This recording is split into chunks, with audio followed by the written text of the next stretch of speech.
Hey everybody, welcome back. Today I am sharing another writing strategy for the next day. I will be focusing on writing. Yesterday I shared about the writing folder versus the writing notebook, and today we're going to be talking about teaching the writing process.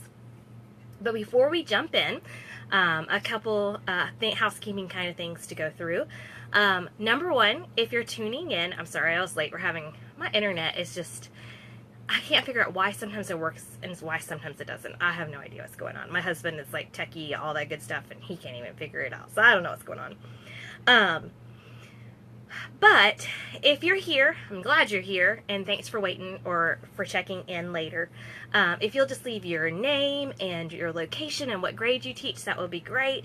This lesson is one that can be used pretty much for definitely second, third, and fourth. I haven't taught fifth, so I don't know if you would use it in there, and I haven't taught first, so I couldn't say to definitely use it with those. I would assume, honestly, it would be good for any of the grades. Second thing, they, as in Teachers Pay Teachers, is doing a brunch in Atlanta for teachers to welcome you back to school. It is a free event. It's at a place called, I think, Pascal's and off Northside Drive. I'll put the information in the comments below after I finish doing this video so that, hey, how are you doing, Sherry? So that you guys can check it out. It is for local Atlanta residents, for teachers. They are feeding you brunch, and they've brought in about 9 authors to talk about different areas to really get you a nice boost back for school. And I will be one of the authors that will be talking with some of the people attending, and I'll be talking about guided reading strategies and tips and tricks to start the year. So I would love to see you there. I think it's at I don't remember the time. I think it's like 12 to 2. I'll put all the information in the links below so that you can hopefully join us on Saturday. And the next thing I wanted to make sure I shared is that my guided reading pack that I've been talking about the last couple videos that I did when I did like the do's and don'ts of guided reading, those kind of things. I have a 100-page pack of guided reading tips, documentation, forms, tons and tons of photographs of how I did it in my own classroom. It's 100 pages. It's normally $10, and it is only $7 for tonight only. I will also put that link in the comments below. I would love for you to check it out. Oh no, Jessica said my writing is backwards. And normally it doesn't matter, and we don't know why it does that, and sometimes it does work, and why sometimes in Facebook Live, sometimes the images are turned around, and it's a glitch within Facebook. It's not actually the people that are speaking on Facebook. It's not a user error, which is a problem actually, because today you'll actually want to see the chart. So I really hope you could read backwards. If not, we'll pretend. So that's okay. Today, let's talk about the writing process. When I introduce and launch my writing workshop unit, one of the things I want to teach explicitly is the writing process. We will not and do not take every piece of writing through the entire process. If you are doing that with your kids, where everything you write is going through editing and revising and a publishing process, then you are not writing enough. I'm going to be honest with you. There should be simply not enough time to do all that in your own classroom. You should be having them write with so much volume and so much time spent towards it that it's something you simply couldn't do the writing process for everything. But I do like to take select pieces and go through the writing process, especially when you do a unit of study. I like to do it with maybe one piece, sometimes 2 if you have it's a longer unit, to show growth within that unit. Jessica had a great suggestion. She said post pictures. Oh, that's a really good idea. Post pictures after I do the videos. I will definitely do that. That's a great idea. Thank you, Jessica. So I'm going to share today how I introduce the writing process and keep it engaging and fun for kids, because let's be honest, the process itself is not fun and it's not engaging. It's pretty boring. This is not my original idea. I actually found it on ProTeacher. I don't know if you've been on there. It's been around for 100 years, and I can't remember the person that shared it. I have a blog about this idea right here with some photographs of what I used in my own classroom with my own kids, and you can see samples. And in it, I did cite and link to the original creator of the idea and post. So today, we're going to teach the writing process using Play-Doh. So that's a fun way to get them engaged. You've already hooked them off the bat. So today, I'm going to treat you a little bit like kids. I hope you don't mind, and model how I would teach it. So to do this lesson before you get started with modeling, you're going to need a couple things. You're going to need cans of Play-Doh. This is a large can of Play-Doh because it's simply what we had in our house because I have small children. We do have lots of Play-Doh all over the place. And for the classroom, I don't need the large cans like this. You could buy the half cans. It's not exactly cheap. It's about $15 for a class set of Play-Doh. So definitely go for the half cans because the full-size cans are about $1 a piece. Each child will need about one half-size can. You'll also want to have them working on a paper plate just for keeping desks clean and things like that.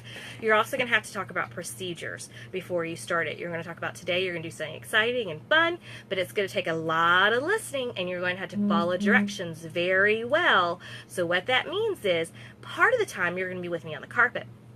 And then other part of the times you're going to be at your desk. But when I say stop, it's time to come to the carpet, you have to come to the carpet. Or you're not going to get to participate in our fun activity. So you kind of build it up that way, you set expectations, and you're already telling them they're doing something fun, but they got to do it the right way in order to keep being a part of it. So when I introduce it, I'm going to treat you all like kids. Hope you don't mind. So let's get started. All right, kids, today we're going to talk about the writing process. And you may have heard that term before, but you may not know what all of it means. So today we're going to talk about what each piece and part of it means. And we're going to use something fun. We're going to use Play-Doh, all right? So when you're writing, you're creating and making something, right? You're just doing it on paper. Well, when you're doing Play-Doh, you're creating and making something. You're just doing it with your Play-Doh. So today, I'm going to show you how you can do the same steps in the writing process as you can with your can of Play-Doh. Hold on and I'll show you.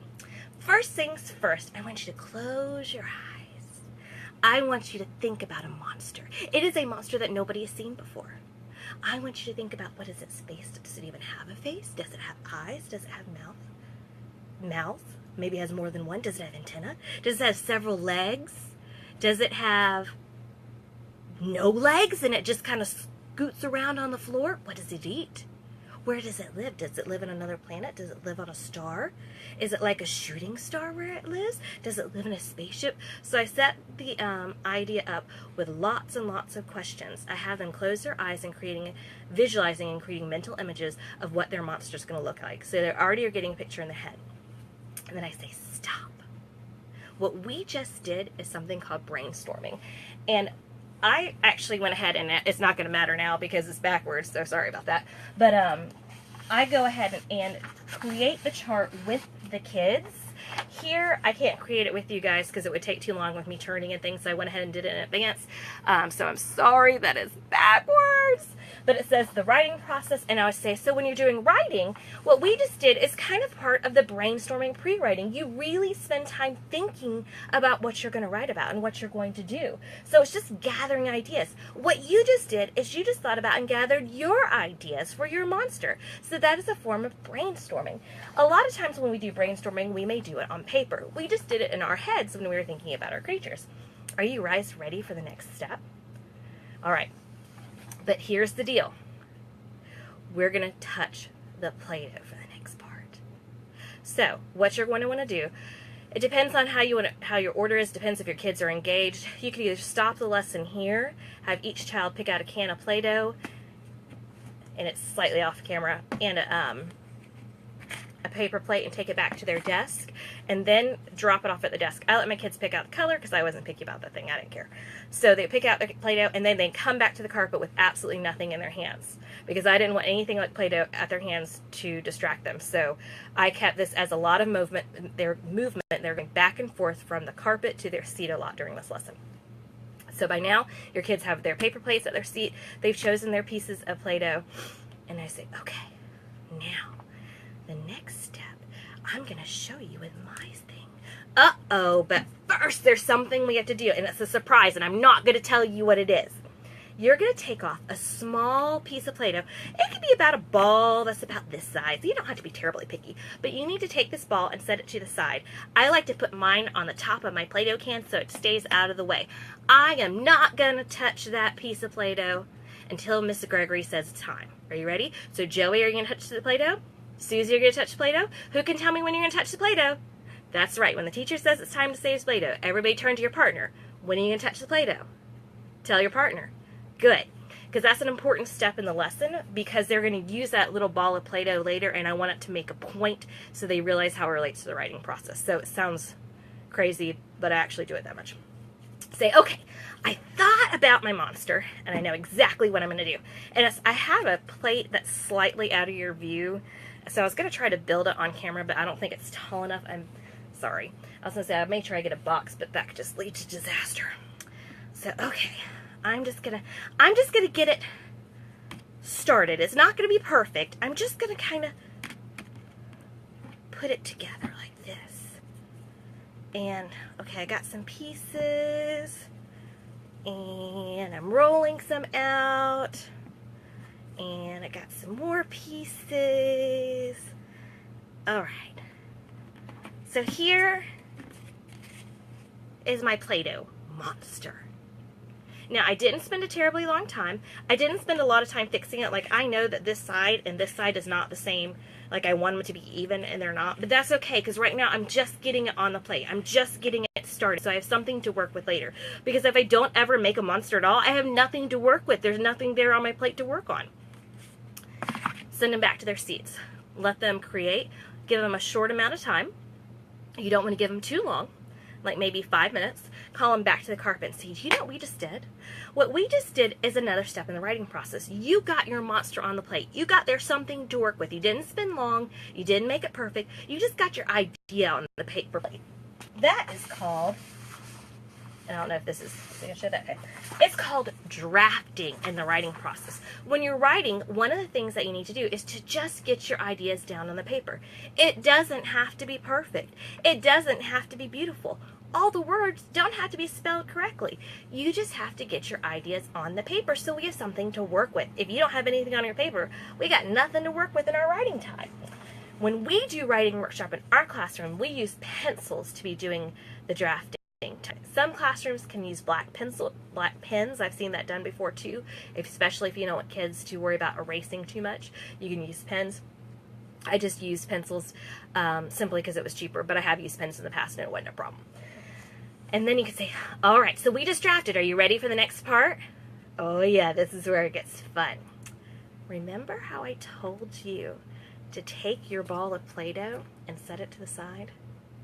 Well, now is your time to do something with it. You're going to take your Play-Doh and you're going to trade it with somebody in your table group. It's got to be someone that you're sitting with in your area, because I don't want you walking around, because I don't want anyone tracking the Play-Doh around the classroom. If you want to maybe split colors and give half to one friend and half to another at the table, you can do that.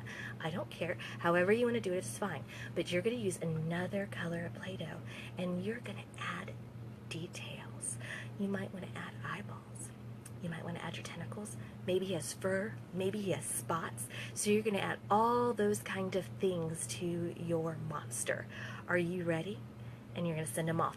And what I might do while they're doing it at that time is I would use, and I'm going to let this go because we're going to talk about it next anyway, I would use that time to take a little ball and model how you could add spots, and how you can maybe do a stripe or two, and I can fix that there, and I could do something down here, and I could put a dot, and you could even use your pen or pencil and add details. Like I want to add an eyeball right there, and a pen mark on his mouth right there. So you could add all kinds of details. This makes your monster more interesting. So kids will be off doing this at their seat. And then you're going to bring them back. And make sure when they come back after they finished, you give them, I don't know, maybe 5 more minutes to revise their monster, revise their, add little pieces to it, make it colorful. It's something that may take a little bit longer because they're going to want to spend time trading their Play-Doh and all that kind of stuff. So that may be a little bit harder. So you give them a few minutes to work, bring them back to the carpet with nothing in their hands, make sure that they're ready to sit and be like, was that not so exciting? Did you not take your monster and make it even better and even more interesting? Well, that is just like in writing. After you do your writing and you get your ideas on your paper, you can revise. And when you revise things, you're changing it to make it more interesting for the person who's reading it. For your monster to be the person who's looking at it. For your writing, it's who's reading it. You're making it more interesting and fun and just not boring. Let's just be honest. We don't want to read some boring writing, so we make it interesting. Sometimes you could do what we did. You could add things to your story. You might add a couple juicy words. You might add some interesting sentences. But you can also do something else. When you revise, you also take away. If something is not really helping your writing and making it interesting, maybe it's a boring sentence, maybe it's a sentence that doesn't make sense, but sometimes you have to take things away. So in a moment, I'm going to get you to go back to your seat, and you're going to have to take something away from your Play-Doh monster to make it interesting. I'm going to take away part of the leg right there because it's uneven, and I didn't like the way that looked. And I do not like this sloppy stripe right there because I think it makes it look boring. Now, I want you to go back to your chair and I want you to choose at least one thing to take away. And you're going to send them off. Now, I'll be honest with you. The taking away part, they're like, ah, because they're so excited about their monster they don't want to take away. But it's a good part to learn because in revision, it is also adding and also taking away. So you want them to realize it's not just changing words and things like that. It could be taking out entire parts of the story or sentences that don't make sense. So you'll call them back and say, what we just did is called revision, and we do revision in our own classroom to make our story more interesting. And when we do revision in our classroom, we use blue pens so we could see the changes to our story. But we're not done yet.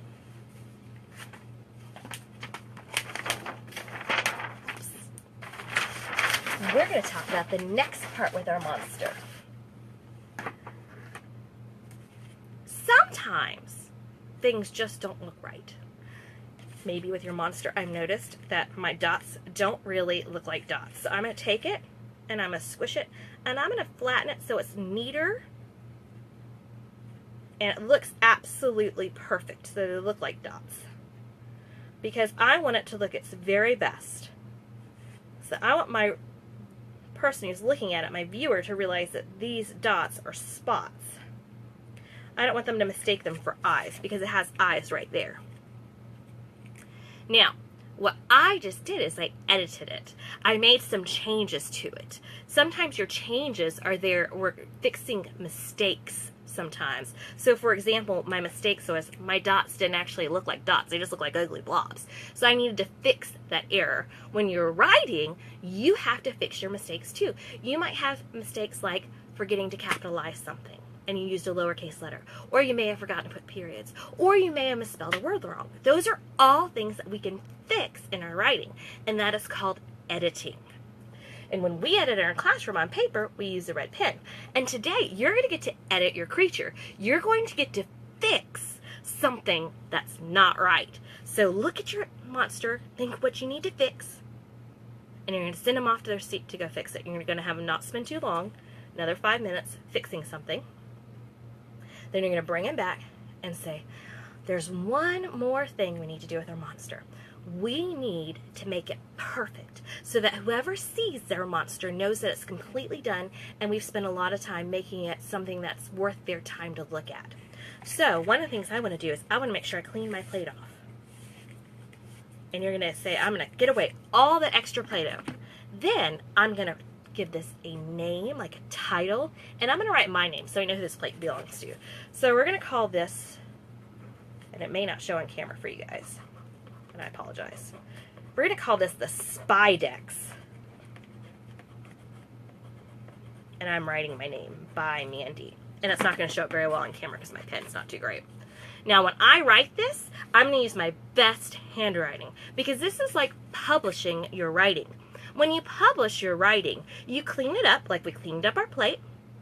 You make sure to use your neatest handwriting, and you make sure that it's something that people want to read by showing it's your personal best. It is something to be excited about. So when we write here, you copy it neatly, you add illustrations, you add a title, you make it your personal best if someone wants to see it. I want you to go back to your seat for just a minute, clean everything up, put a title and your name on your paper. You could probably want to give them permanent markers if you trust your kids. Hopefully they could use permanent markers, or you could come around and do it for them. Hopefully, I really think it's valuable for them to do that so they see that it's part of the writing process of writing neatly and adding a title and those things. So you're going to send them off to do that. And then you're going to bring them back to the carpet and be like, so today we created something that's never been seen before. We created this monster and we took it all the way through a process. We first thought about it and then we brainstormed what it would look like. Then after we brainstormed, we drafted it and just got it down on the paper plate. And then we revised it by adding fun details and maybe taking extra details away. We edited it by fixing any mistakes, and then we cleaned it up and made sure it had a title and was neat and perfect. That is just like the writing process in our classroom. Now this poster will be up all year for you to look at when we're going through the writing process. If you can't remember what each word means, we'll have it up so that you can look at it. And we're going to do something else. Today, I'm going to come around and take a photograph of every person's monster. And then I'm going to go home and print each picture. Or you could print them at school, it really doesn't matter. And we're going to tape or glue your pictures into your writing folder or your writing notebook, and you will be able to write a story all about your monster. So what that does is that after you create it, not only have you taught a lesson, you've done a hands-on lesson about the writing process and related it to something that they've moved, tactile, kinesthetic, all that good stuff, you're also going to take a picture of it. They now have a common experience that they can all write about. So it has dual purposes. So if they get stuck in writing, they now have something to write about. So that is using the writing process to, using Play-Doh to teach the writing process. So they loved it. Every year I got a really good response for it. If by the end, I will, after this video, I will put a link, and I took photographs of actual kid samples, so you can go back and see the ones that kids did. I will put the link so you can see what my students did in 2nd grade when I did this lesson with them. Also, I'll put the link to the guided reading product I was talking about that's 30% off for tonight only. And tomorrow, I had it on paper that I was going to talk about different resources for writing and the writing workshop, but I'm not sure, I'm really not sure what I want to do with that. Like originally I was just going to give you a couple book titles, but I think it would be kind of boring. So if there's something specific that you would like to know about writing workshop, or that you're looking for a question that you have, go ahead and leave it in the comments, and I could always just do a question and answer session about writing workshop, and you can put me in the hot seat and see what I do when I go live talking about it, because that could be really, really interesting. And then before I leave, Jessie said, oh, I'm glad you liked the lesson, Jessie. She said, oh, she went to Jivey's Mentor Text webinar today. Oh, I'm so glad she went to Jivey's webinar today. She's going to be a first-year teacher in 3rd grade. If you haven't seen Jivey's mentor sentences, she does a wonderful job at teaching grammar and context. Grammar is not my strong suit. It's not something I'm really good at. That was irony right there. So definitely check out Ideas by Jivey for her mentor sentences, because her stuff is fantastic, and she has it for pretty much every elementary grade level. So I would highly recommend it if you're looking for a way to teach grammar and that's something meaningful and transfer into their writing.